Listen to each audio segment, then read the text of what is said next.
Drop your phone, it falls. The moon? It doesn't. Physics is just asking. Why?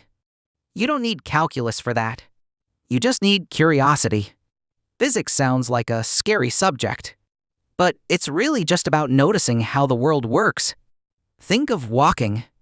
You put one foot in front of the other. Why don't you fall over? Balance. That's physics. Think of driving a car.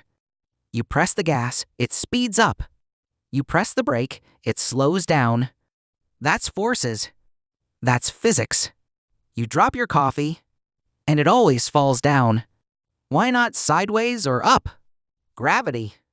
That's physics. Even video games have physics built in. The jump, the crash, the explosions.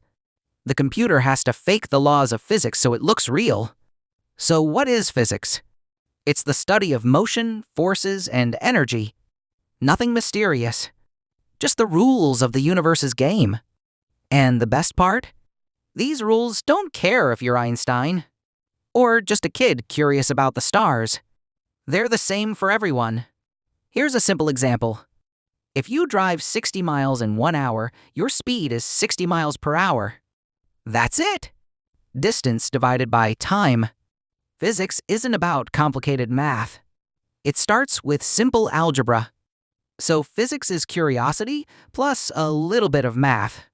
Once you see it, you can't unsee it. It's everywhere. Next time, we'll explore scalars and vectors, numbers and arrows. Easy, right? This was Stickman Physics Lab, where physics is simple, clear, and fun. See you in the next episode.